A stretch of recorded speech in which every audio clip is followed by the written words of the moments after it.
So you know, the Essex North MP Bernard Jenkins has made a video diary about his recent visit to Afghanistan. The trip was part of a fact-finding mission. While there, he met some UK forces from this region. The video will be shown this Sunday on The Politics Show at 12 o'clock here on BBC One. 6 people have been taken to hospital after a crash involving a police car on the A11. The marked vehicle was hit by a car near Wymondham while it was diverting traffic away from a breakdown. The officer suffered neck injuries. 2 of the 5 people in the car have been seriously hurt. The government has admitted to overruling the advice of a senior civil servant over the decision to make Norwich a unitary authority. He told ministers the plans were not affordable, but the government says it decided to press ahead with the plan in the best interest of the city. The decision to give City Hall control over all local services from next year has been welcomed by Labour politicians but condemned by the Conservatives, who say it's a waste of money. Today they produced this leaked letter from a permanent secretary in the Department for Communities and Local Government. He warned on Monday that the plans for Norwich gave him concern about their value for money and feasibility. The Conservatives are accusing ministers of being reckless. It is politically motivated. I don't think there's any other way of looking at this now. So many people have come out against this plan, have warned it's not affordable, that it doesn't represent value for money. You've got to ask why Labour ministers are persisting with this now. The Department for Communities said it was right that the civil servant should warn the minister that he hadn't selected the cheapest option, but it was up to ministers to make the final decision. They say there's more to unitary status than just cost. It's what's best for the city. We believe it will be best positioned to get economic growth going for the city, to improve prosperity by having unitary status. So, of course, we've looked at the financial issues, but we believe that overall this is the best course of action. In his letter, the Permanent Secretary also says that he believes the Norwich decision can be challenged successfully in the courts. That's just what the Tories are planning to do. The twists and turns of this story continue, and it's all getting very bitter. Andrew Sinclair, BBC Look East, Norwich. One of the region's largest music and arts festivals is to return this summer for the 5th year.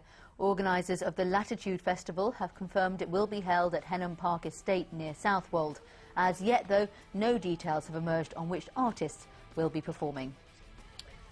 The oldest known volume of the Encyclopedia Britannica has been discovered in Chelmsford. The collection of 18 volumes dates from 1797. It was purchased in the 1970s for just £15, but experts believe it could now be worth £9,000.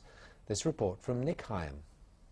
It's 1797 and you're the proud owner of all 18 volumes of the 3rd edition of the Encyclopedia Britannica. You're feeling a bit under the weather. You've got perhaps a scrofulous and strumous swelling. What do you do about it? Well, there's almost 200 pages in here on pharmacy, medicine, and you might try this. Wine of millipedes. Take of live millipedes, bruised, 1 ounce, Rhenish wine, 8 ounces, infuse them together for 12 hours, and afterwards press the liquor through a strainer. Then, of course, you're supposed to drink it.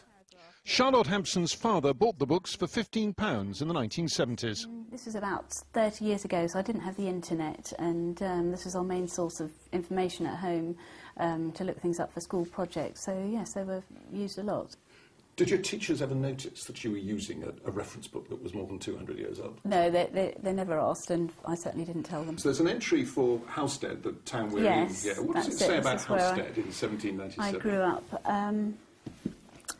So I've got a sort of good paragraph. It says a town in Essex on the River Colne, 45 miles from London. And it says the town consists of about 600 pretty good houses. Only pretty good? Yes. These days you can subscribe to the Encyclopedia Britannica online. But why pay when there's so much information available free on the web? Our key benefit to our customers is the confidence that they can have that the material is what they're looking for. That it is accurate and trustworthy. That it is indeed accurate and trustworthy. As for the 1797 edition, it was published when the very idea of the internet would have seemed like science fiction or even sorcery. Nick Hyam, BBC Look East, Halstead.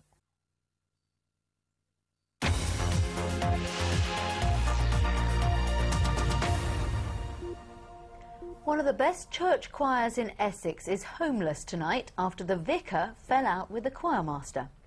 People in West Mersea say the vicar hit the wrong note when he sacked the choirmaster for presiding over a musical train wreck. As Mike Liggins reports, the discordant dispute has divided the community.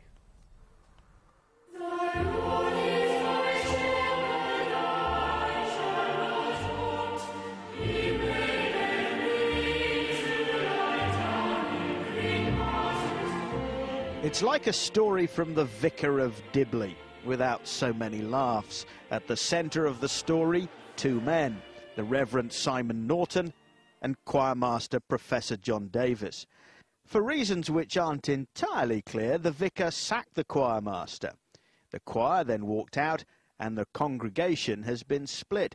Tim Newman has been attending St Peter's on West Mersea for a number of years. He likes the vicar very much, but misses the choir and can't quite understand what's going on. They are very, very good.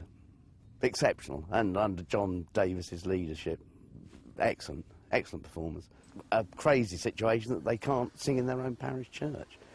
The choir is now performing away from St Peter's in other venues. Trying to read between the lines, it appears the vicar wants a more inclusive, upbeat style of worship.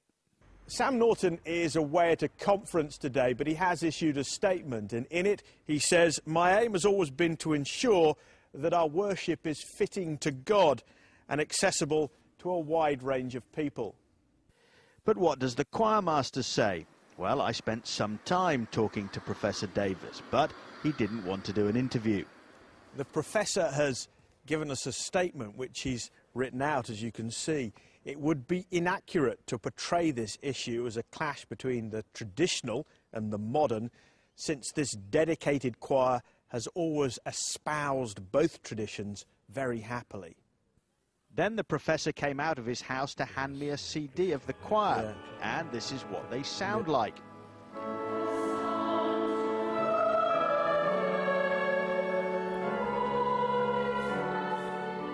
Statements made, life goes on, but the two sides of the story stand apart, with no prospect of reconciliation. Mike Liggins, BBC Look East, on Mersea Island.